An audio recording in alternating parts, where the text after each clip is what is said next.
Let's go. This is turning into one of the weirdest shows I've ever done. This is the I'm Working on It podcast with Matthew P. Brown. Hey, everybody, and welcome to the 42nd episode of the I'm Working on It podcast with me, Matthew P. Brown. And today's guest is comedian Will Noonan. Will is such a great guy, and he is one of the funniest people I know and that is out there doing stand-up right now, and one of the nicest guys that I've ever met since starting doing stand-up and in life. And Will, you can hear his podcast called Hypothetically with Will Noonan. He has performed with some of the top comedians in the world. He's a regular on Artie and Anthony and is just such a good dude. Go to his website, willnoonan.com. Make sure you check out where he's playing near you. Go see him. You'll be happy you did. You'll thank yourself for it, and you'll have a great time always. His Twitter is at Will Noonan. His Instagram is Will Noonan, the comedian. And give him a follow. Go see him perform. Listen to his podcast. He's a great dude. On this week's episode, it's one of my favorite episodes so far. We dive into a lot about the sober OctoberT that is going on, that started on the Joe Rogan Experience with Joe Rogan, Tom Segura, Bert Kreischer, Ari Shaffir, all these comedy just monsters. And it almost started in a way to torment Bert and make him stop drinking, and has turned into Pray for Joe because they all gave up weed, drinking, 100% sobriety, and doing yoga and all this stuff.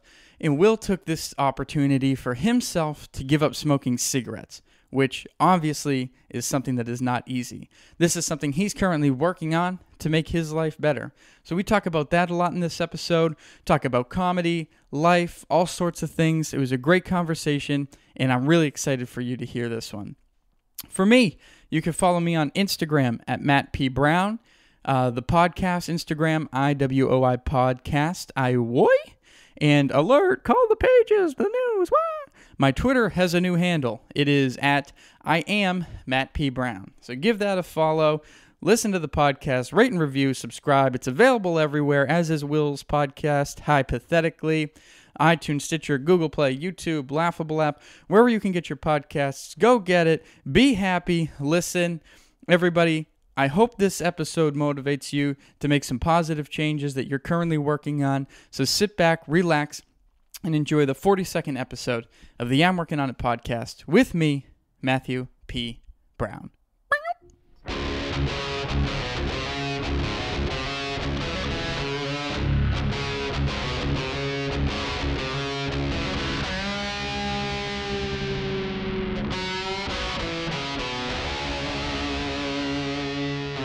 Woo. All right. Sober October. Yeah, man. Has Sober October led you into doing anything else positive? Are we on? Yeah, we're on. So that's Will Noonan, return guest, everybody, of the I'm Working on It podcast. Listen What to up? his podcast. How many two-time guests have you had? I think only the third. Oh, fuck. How many episodes do you have? 42? Oh, well, that's not that. 40-something? If this is 42, that'd be great, because that's my favorite number. Here, I'll tell you right now. I'll look. I don't even know what number it is.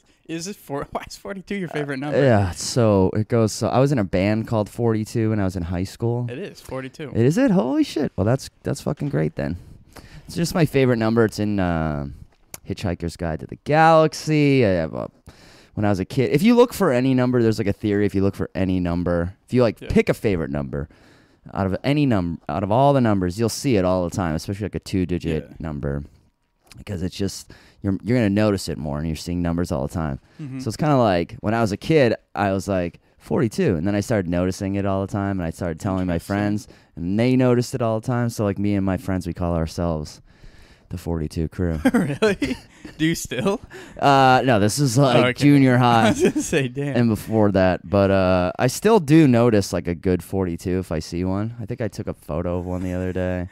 If I see like a solid, if you look for it, it's like in movies all the time. I think because it's like I think if you were writing something real quick and you like need to think of a number, 42. Like it's like even. It's like symmetrical in this weird way, symmetrical looking, and people you'll always see it in movies. Like if someone walks by a jet, if like The Rock is in an airplane hangar, like walking by airplanes, like look at the airplane, it'll always be like F-42 on the airplane. Interesting. It's really weird. Do you have any other reason behind it why you like it? The 42? When me and my friends were in junior high, we were all like in a car together, like smoking weed or smoking cigarettes, just doing like high school kid shit. And like a high school kid was driving, so like he didn't know how to drive, and he crashed into like the back. He like rear-ended the back of this like box truck, like a U-Haul type truck. Yeah. And we were all kind of like, oh, like accident. What happened? Was it like a hard hit, or was it? It was like nothing major, but it was enough where like both people had to stop and like get out of the car. Oh, shit, yeah. And we look up, and it's like the back door of the truck was a big 42, black 42 on white. Interesting. And my buddy was like, "Oh my god, it's like an omen," because we were all like 15. Yeah. He's like, "That means something." So then after that, he was like 42, 42, and then we found out it was like considered the meaning of life in this book. Like, you ever read Hitchhiker's Guide to the Galaxy? I haven't. The guy's like trying to find out the meaning of life, and the guy's like 42, and then we figured that out, and then we started noticing it everywhere. That's interesting. Jackie Robinson, 42. Exactly. It's I wear his number in most sports, and people will be like, "Oh, you a big Jackie Robinson fan?" I'm like, "Yeah, man." Diversity. Wasn't before that number was retired? Wasn't like Mo Vaughn number 42 Mo Vaughn or was something? 42. Mariano Rivera was like the last player to wear it because he was like still playing, still wearing it. Yeah, pretty famous. And is 42 the only blue retired number? Because you know how like it's the only you can have it number for the league. Yeah, it's the only number that's retired in all of baseball. Right, which is weird. Yeah, another that's weird crazy. 42 thing. There's that's a zillion. So strange, man. Yeah, I know. Do you have like, I like the number 10, 12, and 27. Those are like my numbers. But I like 27. It's because I was born April 27th. Okay. And I also like the number 9, and 2 and 7 is 9. I was going to say, and I have when like you say 27, my like first thought is 3 times 9. Yeah. Right? Like, that's my first thought. Right. And 3 is great, too. I like 3 because it goes into 9. Yeah. And then that's 27. So I have like a lot of weird... math talk. My brain doesn't work with comedians. Correct. Yeah, it's rare that you even get 2 comedians to talk about numbers for this long. I know. I'm not a numbers person in any way. Me either, man. School, like, no thanks. I was a terrible math student. I'm still really bad at all this stuff, but... I didn't need any of that shit they taught me. If you're in high school listening to this right now. You don't need it, man. It's all a lie. Yeah. It's like less useful than ever right now. You need up to like 6th or 7th grade because that's like basic math. It can help you to like make sure you don't get fucked over with money. Shit. Trig, stuff. Right. Calc, geometry, algebra. It's all pointless. You'll never need it. Literally, you'll never ever from this. Unless if you're building spaceships. Yeah. In cars. I took an accounting class in high school, and that was really, honestly, like one of the most useful classes I ever took in my life. Like, I still think about it all the time. I used it. Like, immediately when I was, like, broke, I used it to, like, manage my money. Absolutely. It was such a good class. And I was like, if my school day had been filled with, like, how to take care of yourself as an adult, I'd be way better off now than knowing algebra and Ethan Frome and... Fucking, the War of 1812 and stuff. All that stuff's great, but using protractor, you're never gonna use that shit. Doing long division, drawing cursive, things that kept me like up at night. I know, right? You have 4 hours of math homework, and you're like, my life's over. Just don't do the homework; you'll be fine. So dumb. But I guess you can't just let high school kids out into the world. You gotta like. That's what I always thought. They should have classes on life, like how to pay bills. Yeah. And how to meditate. Yeah. How to meditate, how to pay bills, how to pay your taxes, how to deal with like being arrested or a family member being arrested, how to pay hospital bill. Like, these are like things that really could be done in like a week of class too. Like, they could do 1 week. Like, it could just be one class, like adult life. Yeah, how to Like- sign up for Eversource when you get an apartment. Yeah, to because pay for these, your electricity. yeah, because these are kind of things like your parents used to sort of guide you through, but there's now it's like they don't understand. Your parents aren't even going to understand how like that works now. Everything's constantly changing, and you can pay on your phone. Yeah, they and should pay- just have like a class in that. I would even take it now if they offered it. Me too, right? Pay like $500 for a week of how to How to be an get adult. through life. Hey, you just got to figure it all out as you go.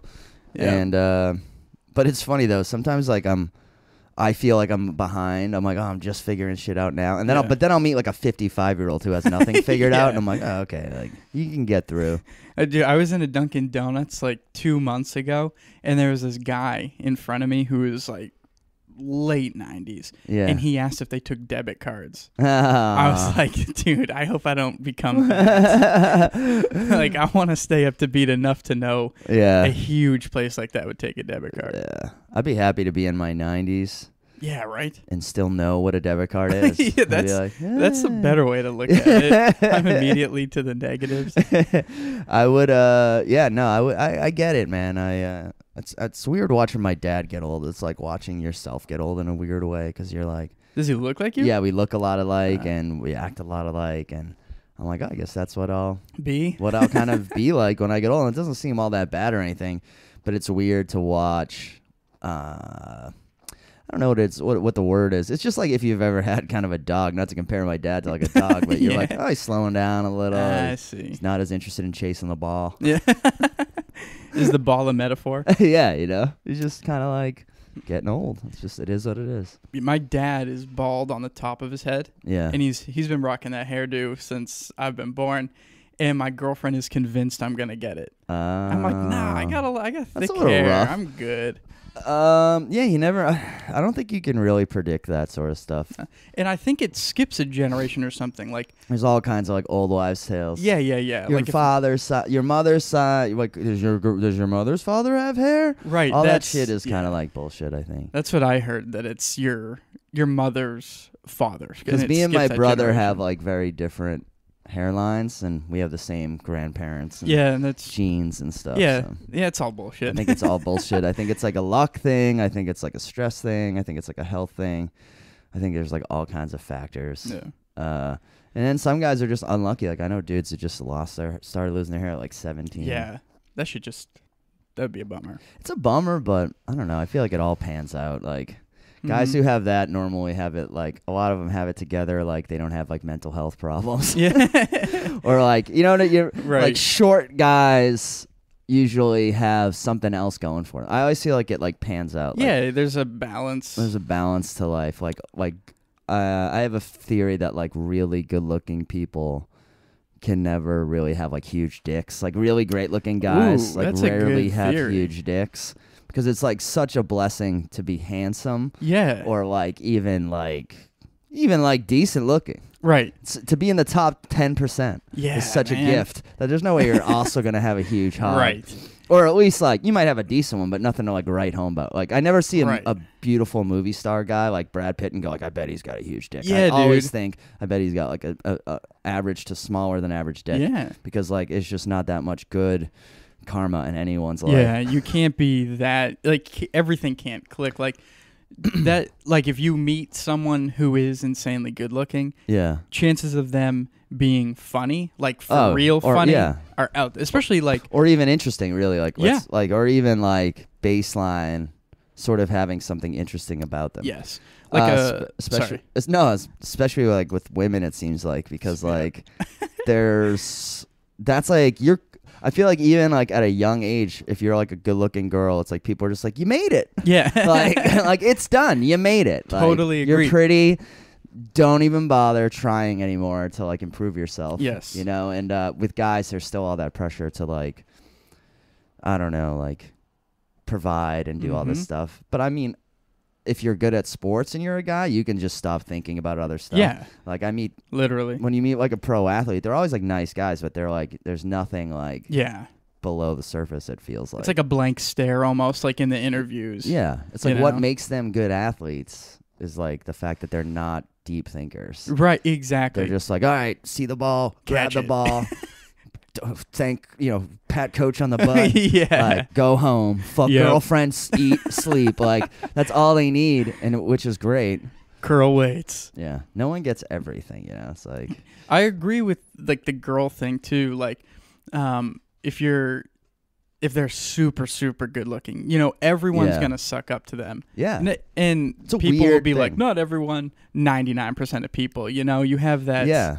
It's just, for whatever reason, your brain's going, you want to fuck her. So you kind of just let her The do world something. is like so fucked up, dude. I'll tell you, like, sometimes I have to go to like an audition during the day where I'll wear like a suit. Yeah. And I'll like really get myself Yes. dressed up for this audition. The way I'm treated in the world with that suit on compared to my regular like just jeans and like disheveled baseball cap and shit, it's completely different. Like I went to the deli and they're like, "Do you wanna taste a little bit before you buy it?" Right. Like, do you want like everyone's just like it's like a 10% Yeah. bit of like life grease. Yes. And I'm Life grease. And I'm like, I bet if you're a hot chick, it's because I've dated hot chicks who are like, I went to Best Buy today, and the guy who worked there was so nice to me. And I'm like, yeah, like not everyone gets this red carpet of life. Right. I'll give you a life grease and an example. One quick one was when I was in high school, played hockey, and I would have to go buy equipment, and that was so expensive. Yeah. And one day, my sister, she could drive. I couldn't at the time, so my parents were like, "You take them," type of thing.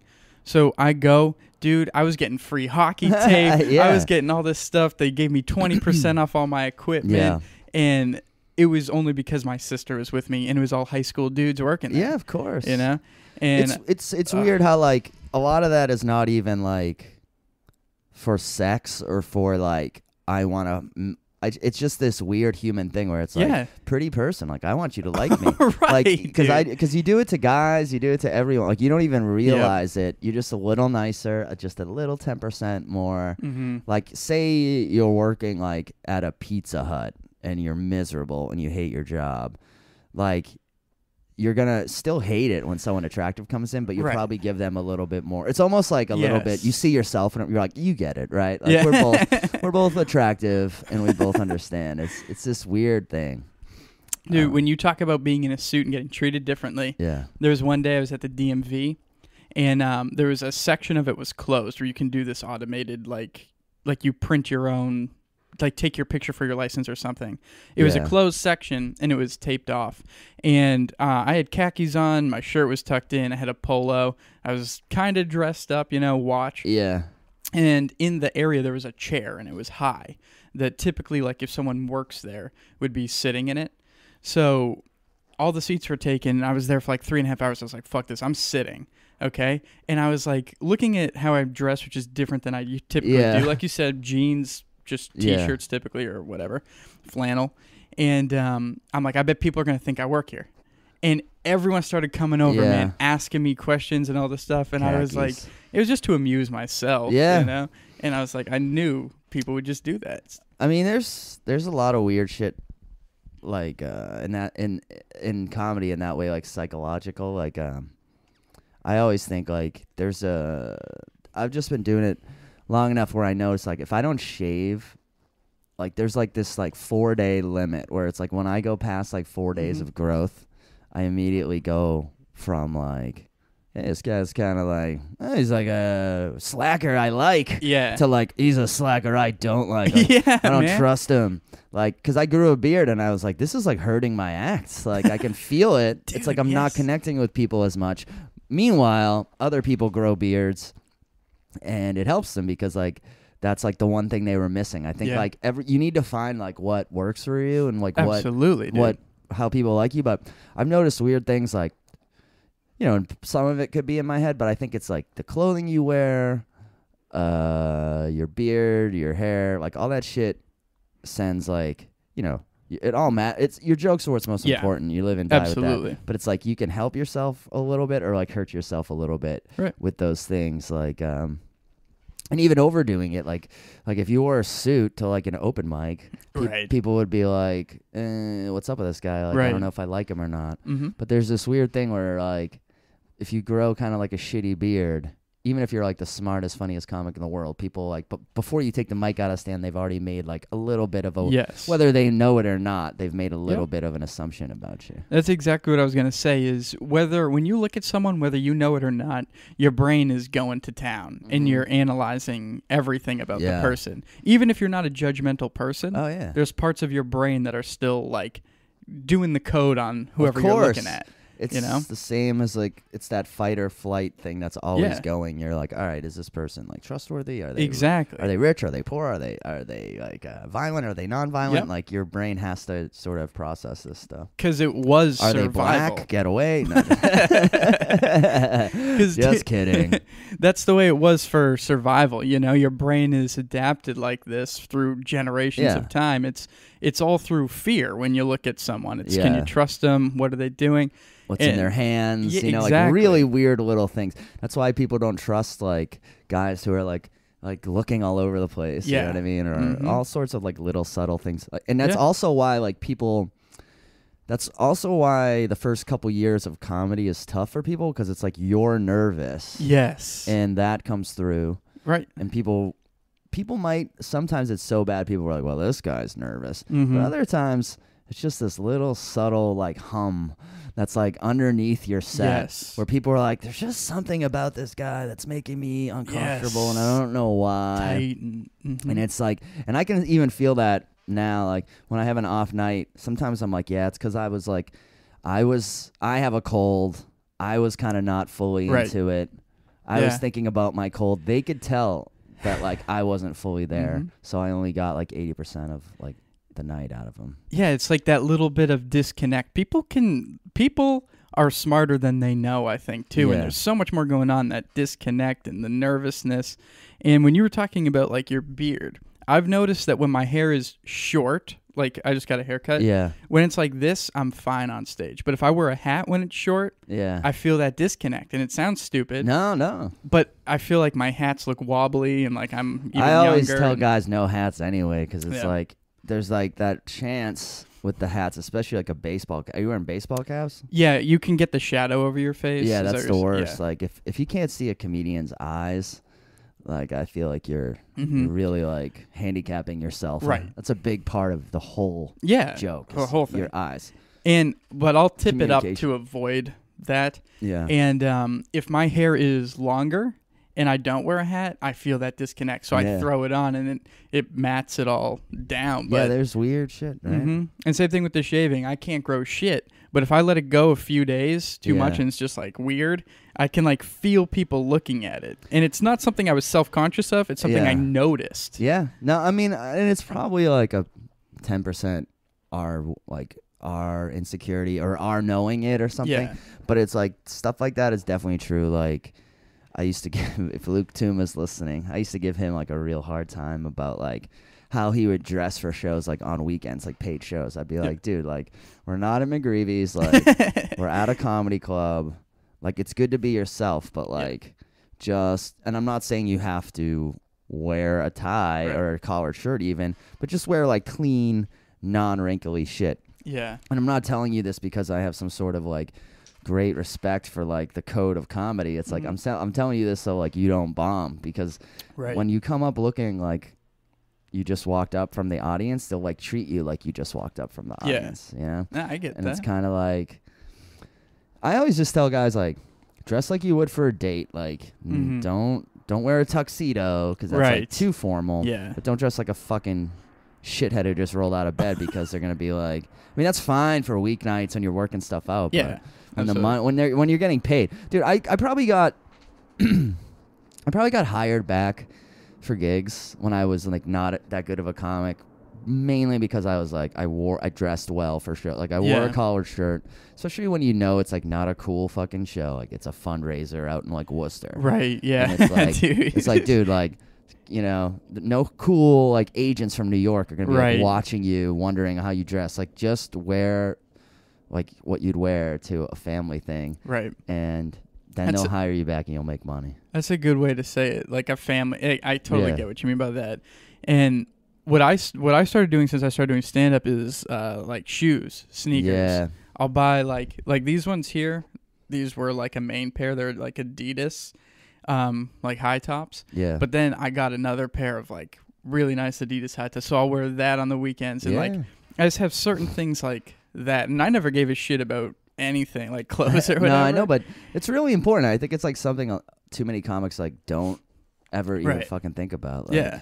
It says a lot about you. Like, I've even been thinking about it more. I'm like, man, I'm kind of like, I don't even think about it that much. Like, so I just like throw on whatever like collar shirt's clean. Mm-hmm. But it's like some guys have like a real style, which is really cool, I think. Yeah. And but the sneaker thing, I got into sneakers too, like after doing stand up, because I was like, I want people to like. Yeah, those Nikes are sick. Both of those. Thanks, bud. Yeah, they look at the. But I need a new pair because I'm like, these are all starting to get kind of dirty, and like when you, that's part of the whole deal. Is like, yes. I mean, especially when I was like an audience member and not a comedian, I used to like really like, because I was young too. I'd be like, I wonder what he does. Yeah, all day. man. I wonder what he does all night. Yes. Like, I wonder where he bought those shoes. Uh-huh. You know, dude, I used to do that shit all the time. I'd be sitting in the crowd, and I'd be like, I wonder how they got here. Yeah. Like, what did they happen? Blah, blah. Yeah. And then you realize then you do it, and you realize how boring and sad. And then you realize you drove to the guy drove to the gig on an empty tank of gas and bought a fucking drive-through sandwich. He's going back the same night. Yeah. He's going to listen to his tape and criticize it. Yeah. He's probably barely sleep. He'll have a panic attack alone in the fucking car before he drives. Dude, yes. Dude, speaking of panic attack and stuff like that, through the sober October. Yeah. Okay. A lot of what I've been trying to do with it is I fortunately, like, I don't really drink often. Yeah. Like, I'll drink like maybe once a week, but I'll have like 2 beers max. Yeah. And which is strange because stand-up has helped me with that. Like, since I started doing stand-up, I've stopped drinking. Oh, that's interesting. Yeah, usually it goes like the other way. But I've been like so focused on my shit that like when I do a set, I want to be fully aware. And whatever. Yeah. But how I've used this whole thing here, background first. So Joe Rogan and Tom Segura, Ari Shaffir, Bert Kreischer, they started the Sober OctoberT. Right? Yeah. Which you've jumped into. Yeah. It was, I mean, I listened to Bert Kreischer and Joe Rogan a lot. Yeah. Dude, I love them together. Yeah. I could listen, like, I'll listen to their podcasts together all the time. Yeah. Even if I, like, re-listen, they're so great together. I like them. I like both those guys a lot. I love both those guys a lot. I listen to both their podcasts, like, separately, and when they're together, it's always great. And Rogan, I think, is like one of the best podcasters like of all time. He's so good at it. He's so well-rounded. He's like, he knows enough about everything. Yeah. To be as entertaining as he is. Yeah, and he's just like he's got an interesting viewpoint. Yes. You know? But they had been talking. They did like the Bird is Fat like challenge last year, and I was kind of like, that's cool. And it's funny, they did that here in Boston too, like a weight loss challenge. And I was kind of like, it was funny in a way. I was like, I don't really have anything to offer here. Like, can't lose any more weight or else I'll like die. And like I'm in shape. I'm like, I don't know what to do. So I just like was kind of like, eh. And then I was listening to them. I think it started as a way they were just trying to figure out how they could like torture Bert Kreischer. Right. Yes. And you know, I agree. He drinks like crazy, and they were trying to figure out. But anyway, I was like, I'd like to get in on this Sober October thing somehow. I was like, I don't drink. I've been sober Octobering alcohol for like 8 years. Which that in itself is amazing. I smoke weed, but like I don't think it would. I don't think in a way that it would be so like crazy to just like give it up. Like it wouldn't be like.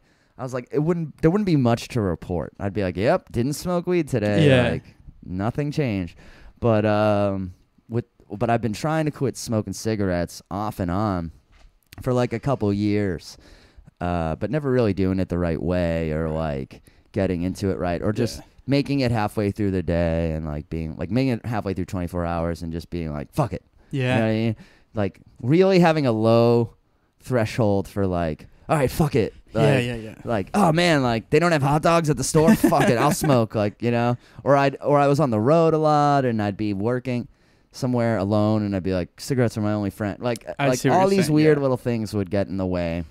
But But I was already trying to kind of like, I was doing this thing where I was trying not to smoke during the daytime. And anyway, I was like, this will be like a good way for me to quit smoking without, I don't know. Like I was like, I'll know there's other people out there going through this. Cause not just Joe Rogan and Bert Kreischer, but like thousands of their fans are also oh my God, yeah. doing it. So I was like, this will be a cool thing. And I'm like, and I'll have like a little bit of a different take on it. Cause I'm doing cigarettes. And also I just really like Bert Kreischer and I like talking to him on Twitter. So I was like, this will be like another cool thing. Yeah. And he's been really nice to me. And really one of the things about him that like is great is like he remembers really clearly what it's like to be a guy like me who's like, you know, full-time comic, but not like nationally known. Yes. So I think he likes to shout me out here and there. Oh, yeah, he Like, did it on the pod, yeah. Yeah, he did it on Rogan's podcast, but he's not just doing that, like, I don't think, because he's that, like, laid back. I think he knows somewhere, like, it's awesome for me. Oh, yeah, awesome. for sure, He's doing dude. me a real solid by doing that, and it's just really cool of him to do that. It's not the reason why I did this Sober October thing, but it was like a cool bonus factor. Oh, and yeah, also man. motivating too, because I got so many texts and tweets and Instagrams DMs from people who were like, you got dude. mentioned on Joe Rogan, and I was like, well, now I really can't smoke. But honestly, at that point it had already been a couple of weeks, so I was like, yeah, I'm not really feeling the desire anymore anyway. I was gonna say that, man, like that, him doing that has to be an even bigger motivator. Oh, big time. Because so many people hear that. It's in his mind, you know. It's something he's, like, consciously thinking about for him to bring that up, No, too. it was cool. He said on Twitter, he was like, wow, that's, like, major to quit smoking. And I was like, yeah, it is. And it was, the first 2 days were really weird. Like, I'll say weird. What were you feeling? It was, like, weird, man, because, like, I've tried to quit smoking a lot. And usually I would just be like, all right, that's it. And sort of put them away. And then, you know, realize like I was like really addicted to like like really quickly it'd just be in the car driving like, fuck it, you know. Yeah. Did you throw them away or anything? I've tried that. I tried a million things. One time I remember being like in my 20s, I like buried them at the beach. Like I was like, I'm done with these. I like buried them in the sand, and then did you go back? I went back and dug them really? up and smoked them. Yeah. Wow, and I remember the girl I was dating, I was like, will you come back with me and help me look for them? And she was like, I like had to convince her, and when I was digging them up, she was like, "Do you see how pathetic this is?" Dude, I was like really young when I did that too. Damn. Because we were like in Scituate or something where I couldn't go find more. What is it? I've never smoked a cigarette in my life. Yeah. Okay. Because growing up, everybody that was in my family that died when I was young, it was from smoking. So I was like, I'm never gonna smoke a cigarette ever. I mean, I wasn't really like, my parents didn't smoke when I was a kid. I mean, why did I start? I just thought it was like cool, and I was in like like all the dumb kid reasons. Like I thought it was cool. I was in like a Catholic school that I hated, so I was like, I see. I was like, let me do something, and just like I wanted to be like in show business. I wanted to be like an actor, so I was like, that's all part of it. Mm-hmm. I was a teenager. I wanted to be kind of like cool, edgy, kind of like a fuck you. Yeah, sort of. I guess. Yeah, just something like. There's something to do. I guess I was kind of mad. I was like at this Catholic school with all boys, and I was just like, fuck it. Yeah. But I talked about this on my podcast this week. It's like you have to start smoking is like quitting smoking. You're like, you have to like, it sucks at first. It's like making you sick, and you're like, okay, I'll just keep with this. I'll be smoking in a week, and then you almost have to like teach yourself to like it, and then like a couple weeks later, you're addicted to it, and then you become addicted to it, and then every time. You want it all the time, and then every time you smoke it, you feel good. And that's how it works. I see. That's basically how smoking works. Like, it only took me, like, 3 days of not smoking to be like, wow, like, I was really an idiot. Like, that was a real, like, mind fuck. Because once, like, the nicotine is out of your body, you reach a new level of calm you haven't experienced in years. Interesting. Like, on day 5, I felt more, like, my hands were steadier than they'd been in, like, 3 years. That's because I was smoking so many cigarettes. So you think it makes you even more stressed? I 100% think that now. All right. Like I think a lot of I think I could have saved myself a lot of anxiety by quitting smoking like earlier. Yeah. If I could have, because personally, if I was stressed about something, I'd smoke twice as much, which would just make me twice as more stressed out, twice as unlikely to eat food, which is like what you really need. And that will make you anxious too. Yeah, No I was sugar. totally the kind of guy, if I broke up with someone or went through something really tough, I'd spend 3 days smoking cigarettes, pacing, not eating, just drinking coffee, like just terrible stuff. And it's only been like 20 days today since I quit smoking, but it's awesome. Almost 3 weeks, but like it's already like, you know, that's enough time to go through highs and lows. And it's like, you know, it's like everything is much more intense. If it's just like if you were having a bad day, like smoking a butt, it's not really gonna make it better. It's like a spell. Like it's honestly, like honest to God, like I'm walking around. I live in Southeast. Tons of people who still smoke. Right. And somewhere around like a week ago, it's like you start seeing people and you're like, yeah, they're just under the spell that I'm not under anymore. Right. Like it doesn't look as good to me. That first week I did a show. I did that comedy fire show, that outdoor thing. Yeah. So I'm on stage. It was like 8 days or 9 days in or something. I'm on stage and there's a guy in the front row smoking a cigarette. And like I'm talking, I'm doing stand up, but like some voice in my head was like, just take that out of his mouth and start smoking it. Like the last little nicotine monster in my head was like, it wasn't even like it would be funny, it would be this, it was just like, just smoke, just take a couple puffs and give it back to him. Like he won't care. And I was like, and that was sort of like, wow, dude. Like, that was the spell. It was still that's the on spell. you a little bit. But I really think the reason why I did it this time was because I meditate now, which I've been really good about for like a couple years, and I run now. And both those things like were like not they don't like jive with smoking. It's like meditation's all about breathing, and running obviously not about cigarette smoking. No. So I was kind of like I sort of have had like a lot of good luck with the meditation stuff. Nice. So I was like, I think I could use these tools to get through like the urge to smoke, which I did. So it was like, basically I was telling my buddy who smokes, I got this great app and you keep track of everything. And I think I had around 25 or 26 like cravings. Okay. And they each last about 15 minutes. So if you smoke, that's all you really have to make it through is like 3 days, 27 bad 15-minute periods. So you had 27 cravings in 3 days. I would probably even say like a week. Maybe. Okay. How many cigarettes would you have a day on average? Around 30, around a pack and a half. You would in a day? Yeah, I mean, it was really, that's like a tough number. So you would have like 30 cigarettes a day. Sometime. I mean, that's why it's tough to say, because there would be days where I would not smoke. There would be days where I wouldn't smoke a whole pack of cigarettes if I were busy doing a lot of radio or I wasn't just in the mood. But then there'd be bad days where I could smoke 2 packs. So I tried to figure it out like but I was basically buying 3 packs like I would buy a pack a day, but every couple days I'd buy 2 packs in a day. So shit, and packs are like $10. Yeah, there was like 11. I've already saved. I was gonna say, calculate how many cigarettes you didn't smoke. The app does that, all that stuff. So I can tell you right now, it's like 600 cigarettes you didn't smoke, and you've probably saved. I've saved $400. I've saved $330.69 already. And this year I'll save over $6,000 if I don't smoke for a year.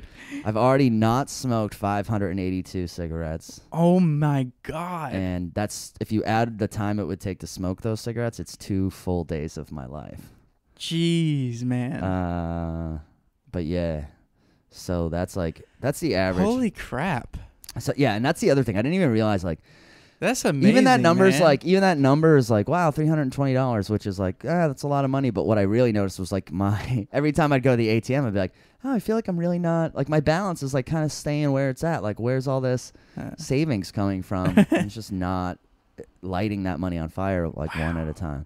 Yeah, but I also don't want to like shit on people who smoke. It's like a thing. Well, yeah, I don't think you're doing that at all. It's a thing that I had some real good times doing. Like I enjoy. Like I'll probably. I don't think I'll be having one anytime soon. Like someone was like, at the end of the month, will you have like just one? Yeah. And I'm like, I think at least like 3 or 4 months, maybe even. But I'm kind of just like over it. Like I don't like see people. I have a different feeling now when I see someone smoking a butt. That's good. And the mentality behind it, I think, is huge. Mentality's huge. But I also think, tell me if you think this is true. Okay.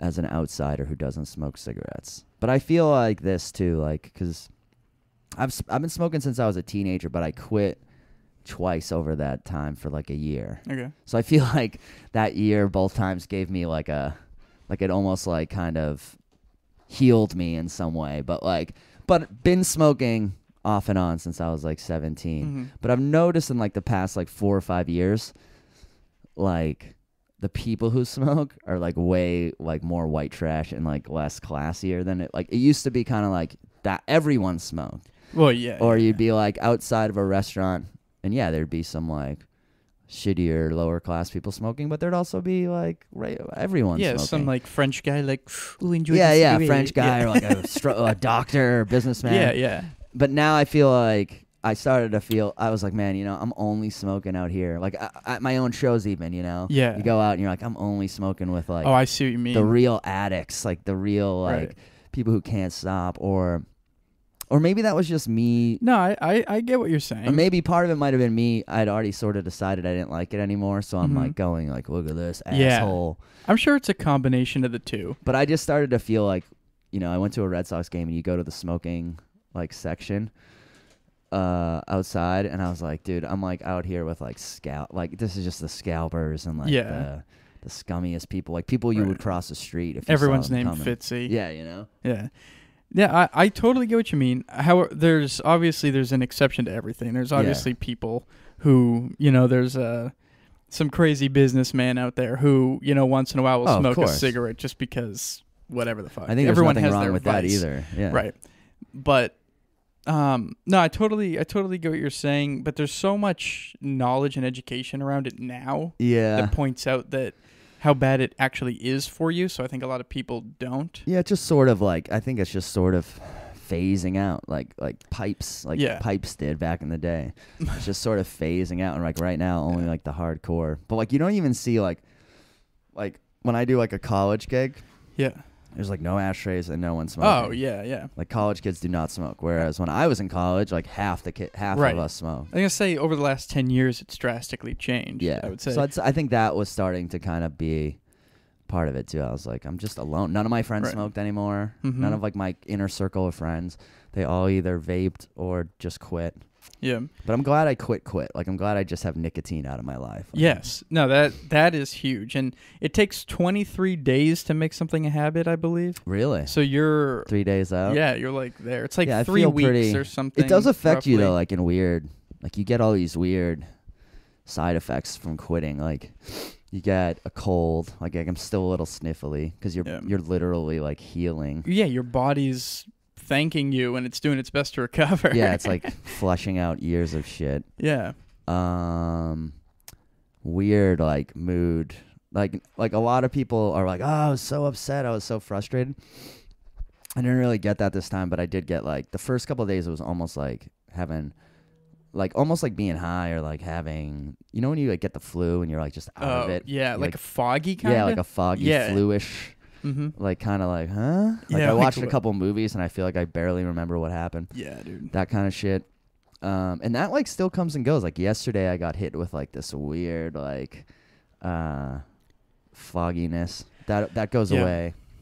A little bit of like rando depression that'll just hit you. Yeah, that's like I think that's your body being like, I'm so sad, like without this cigarette, like but really it's happy. Yeah, it's really happy, and that kind of comes and goes. But there have been some things that I was like surprised. I was like, man, I didn't think I'd feel this way. Like I didn't think I'd feel like almost like you get vertigo for the first like 4 days, like your balance, everything has to like recalibrate. I saw for a couple things here. For as far as that goes, because you mentioned like anxiety and like a little bit of the depression. Yeah. What I've tried to do with this is, because I have terrible anxiety and all that stuff. So I've used this. Just start smoking and quit. Yeah. I've just used it for positivity. Like, Yeah. I'm trying to make a bunch of positive changes in my life. Yeah. Basically. Just work out more. Do like whatever bad habit it may be less, you know? And a lot of like my anxiety and stuff like that. So like anxiety, OCD, panic disorder, all this stuff. It's real fun inside my head sometimes. Yeah, I got all that. And you're a comic. Yeah. And even just simple things like when I was coming here, all of a sudden there was a backup of traffic, like right down the road, cars, city, people going everywhere, and I'm like, and it's like, feels like that's all happening inside me, and I go, hey, this is all happening. Yeah. Whether I'm anxious or not, so just chill. It's true. And thoughts like that have been helping. Yeah, man. I've had a real good handle on all that lately. It's been like a lifetime of struggling. And there's this comic, Keith Alberstadt, who's like not much older than me, but a little bit older. And I remember we were like in a car one time, and I was like, man, this anxiety shit. And he was like, here's the deal, man. He's like, it doesn't go. It's never gonna like just go away. Right. Everyone has it. Everyone on earth has like anxiety. He's like, you just gotta learn to work with it or whatever. And I think that's where I've sort of been lucky enough to be at, where it's like, okay, like I've made a lot of progress on it, and that's all you can really hope for. Like you're gonna have those moments where you're like for sure. in your car and you're like, ah. But it's I will say meditation is very key, and I agree. Learning how to like sort of not let yourself run away with that. Yes. So much. Exactly. That's part of what I've been doing is like when I get that real anxious feeling, or like if I have to do like an OCD or whatever, I'll give it like 15, 20 minutes, and sometimes it just goes away. Yeah. Or I'm in a different state at that point that like the hardcore panic has gone on. Yeah. That I can kind of rationalize what is going on. Yeah. And just make it end quicker. Yep. Yeah. But it's just not giving in, and it's like, I know I'm going to have it forever, but it's just managing it. Yeah, and I think I'm a little older than you, and I think there's a good thing that comes with that is like you're like, well, you know, I've survived every time I thought this was going to be the end of the world. It wasn't. Like every time I thought of these horrible worst case scenarios, none of them ever happened, you know? Yep, and that's getting easier for me. Like I used to really flip out about like really almost every show. Like I'd be like, it's just not necessarily like pure anxiety, like where that makes no sense, but just like I want to do well. I want everything to go perfectly, and every show would just almost like getting me super stressed, and I was kind of like, why are you doing this? Like it's like they all turn out fine. Like once you're in the building, you're always fine. Yeah. And it's still a struggle That's so sometimes. true. If I get something important, you know, I'll catch myself like, what if I did a thing with Artie Lang, and I was like all nervous about it. Yeah, I was going to ask you about that. Yeah, I caught myself the night before being like, what if I vomit in front of Artie Lang? And I'm like, what kind of thought is that? Like, you've done thousands of live things. Like, you think you're gonna vomit? That's amazing. What the brain will do. And if you do, who cares? Like, he'll probably laugh. Yeah, you know. But it was like one of those things where I caught myself going like, are you really like 10 years into stand up and you're still afraid you're gonna like puke on the guy? That's amazing. Like, but it was like. What did you guys do exactly? Because I was gonna ask you about that, and I saw that. Well, him and Anthony Cumia, who I fucking love, from Opie and Anthony, he has had his own show for years that I've been going on, and then for like a year, and then but he just joined up with Artie Lang. They're now doing the show together. Right. So I went on their 9th show. So I was like, man, this is like you get to go on early. I'm like, this is like an honor. They were like, we want to have you on because we're having like all our favorite people on, and I was like, sick. Wow, this is like.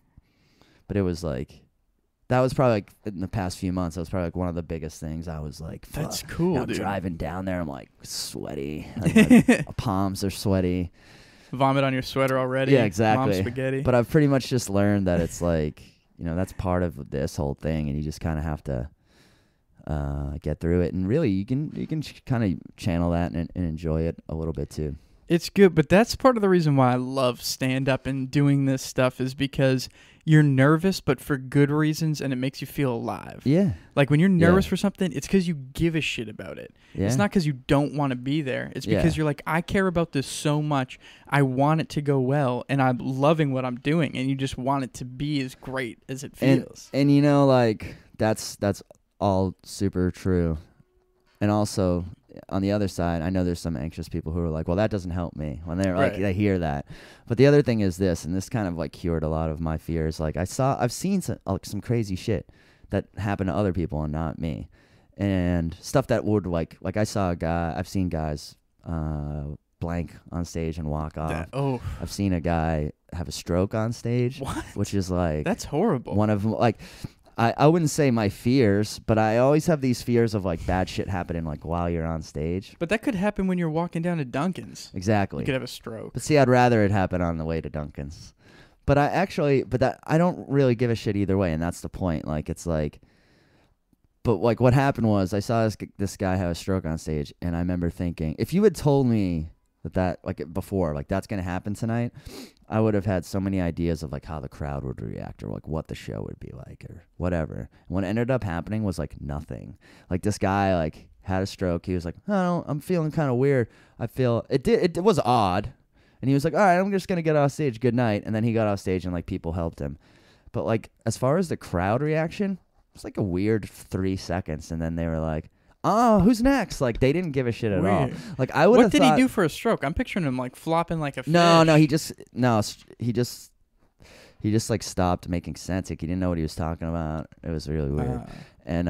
But he had him before, so he knew what was going on. Oh. But I didn't. I was like backstage, like, Right. is this a bit? What's going on? And then, but I remember thinking, wow, it gave me like, I was like, wow, the audience could give a fuck. Yeah. You know what I mean? The vibe in here is fine. Like, like nothing is so crazy. Like for me, I think a lot of anxiety fears are like embarrassment. You know, you don't want to make a scene. You don't want to be the weakling. You don't want to like be the weakling. the That's embarrassing little like bitch of the night. You know, which is really like stuff you're putting on people that's not real. Right. Because if like something bad happens to you, or even if you were the weakling, it's like human beings have like an instinct to help the weakling. Yeah. Not to fucking Yeah. tell them they suck, which is what you think they're gonna do.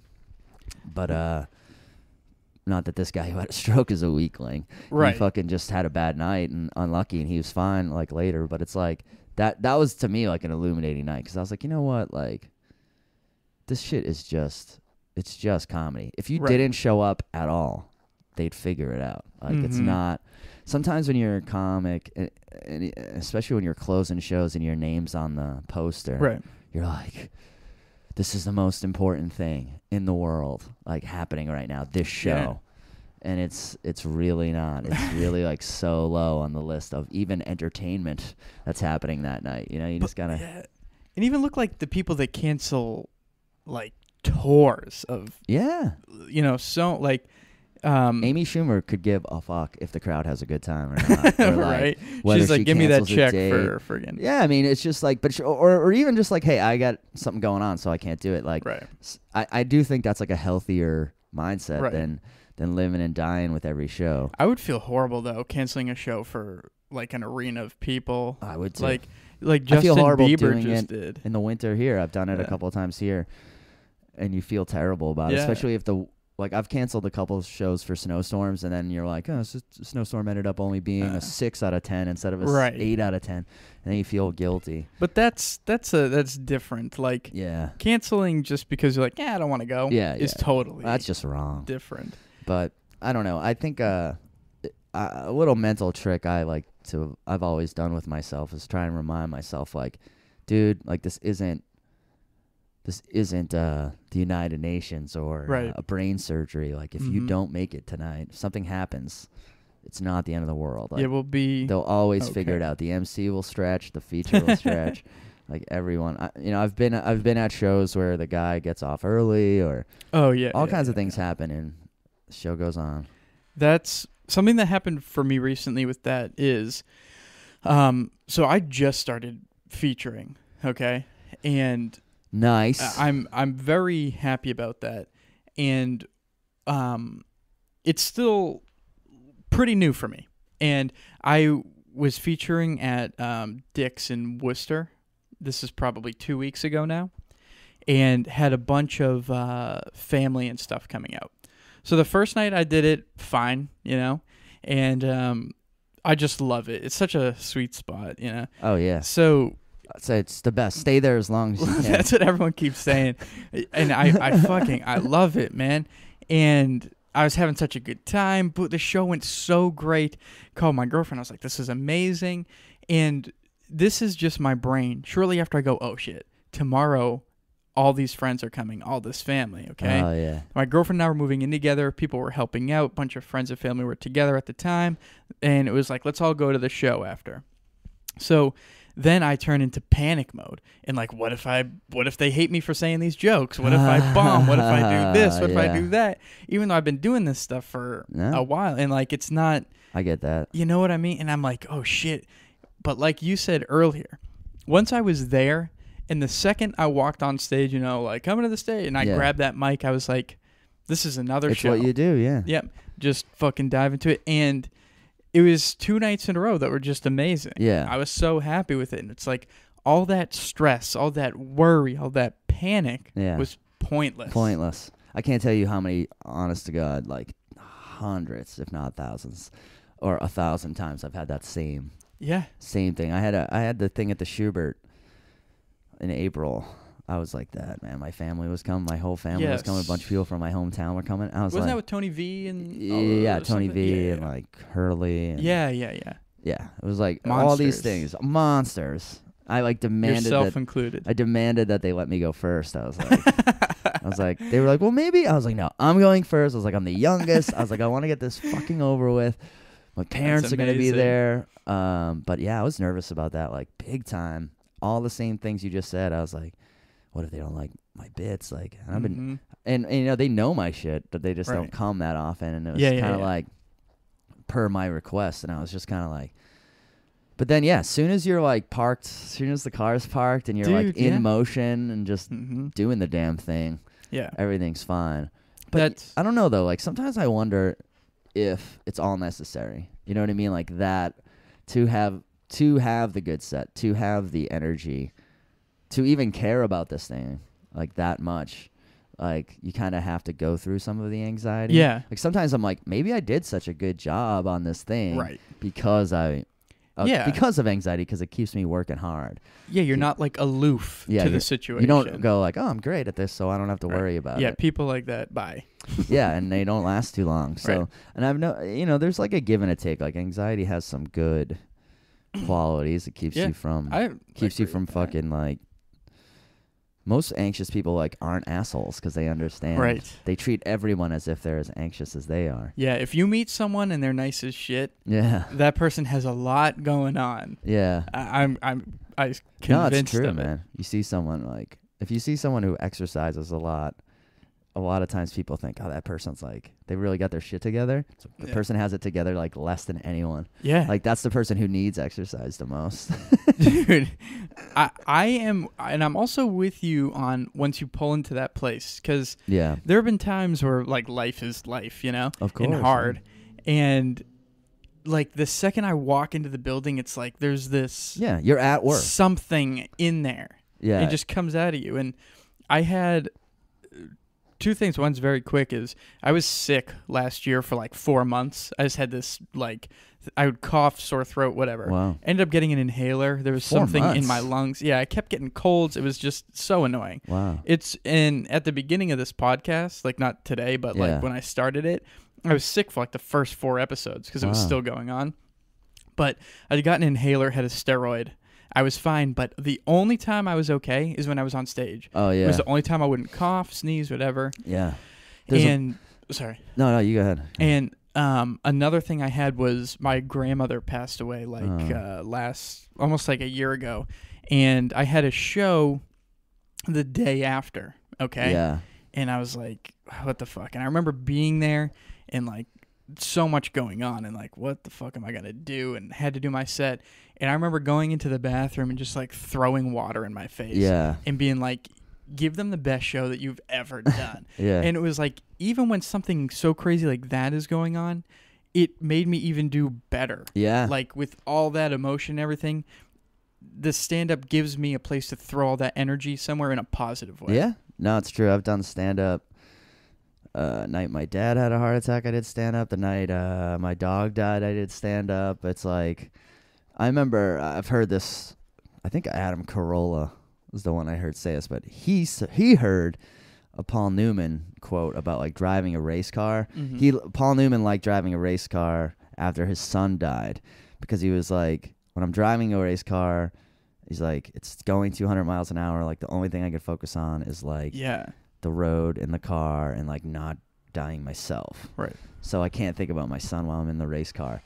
I think stand up is like that, you know. It's like, so you're thinking about your jokes, you have to be in the moment, like listening to the crowd forces you to put all that stuff away. Totally agree. And like that begins the second you park your car. Yeah, man. Because you're like, all right, I'm here, I'm shaking hands with the booker, I'm doing all the regular things, right. like I'm shooting the shit. And then yeah, when it comes to the actual thing, crowds are crowds. Like a big ass theater in a American Legion Hall in Worcester.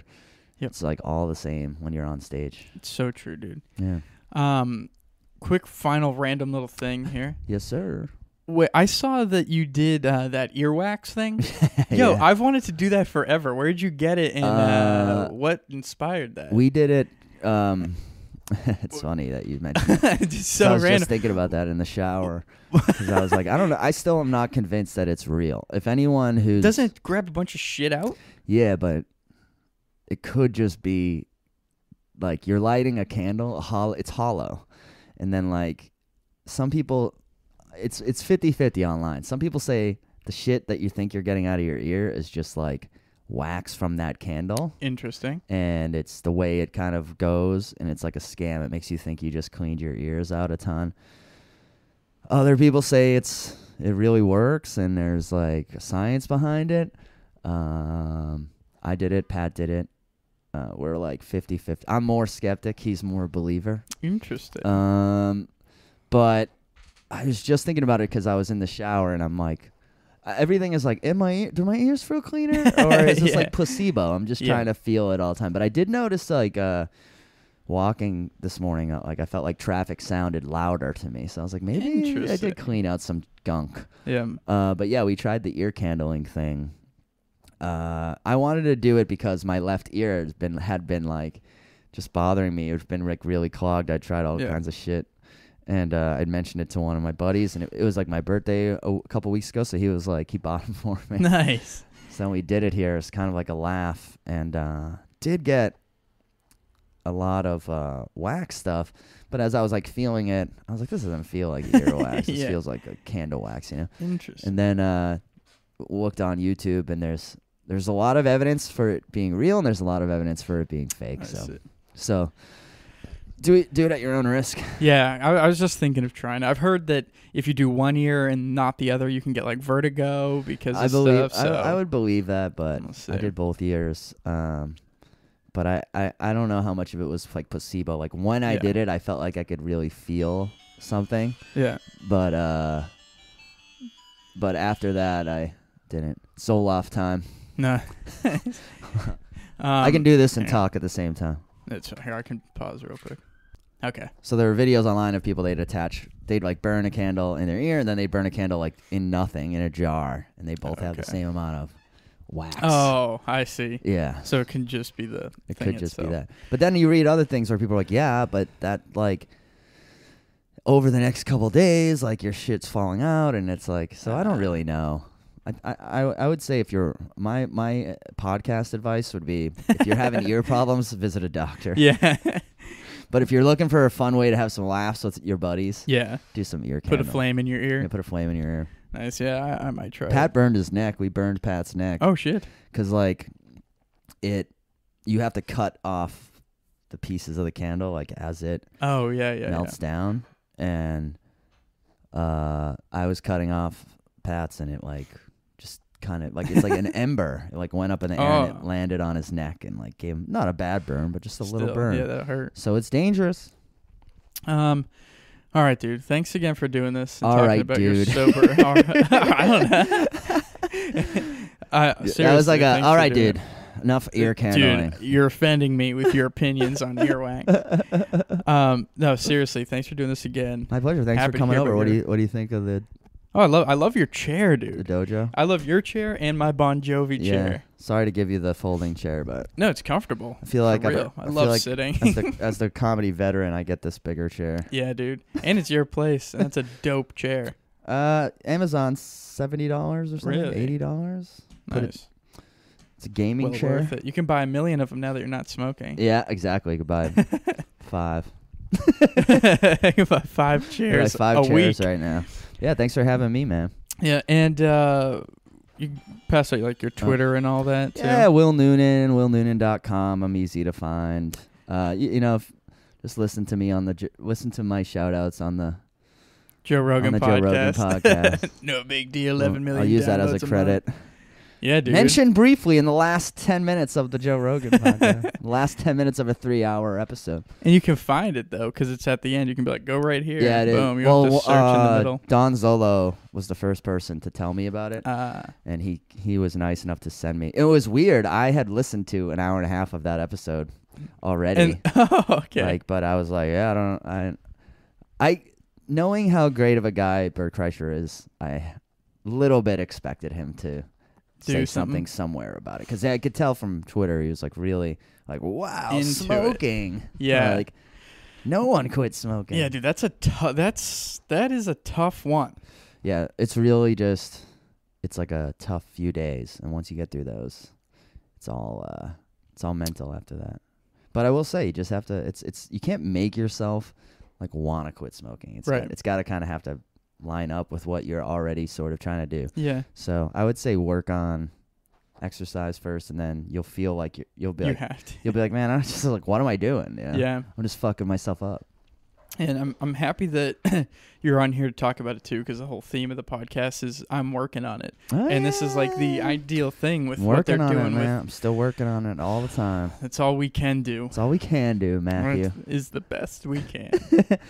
All right, Awesome. dude. But I said all right, dude, again. All right, dude. So thanks for doing it, man. Thanks, And, handshake. Yes, Nice. to confirm it. And adios, amigos.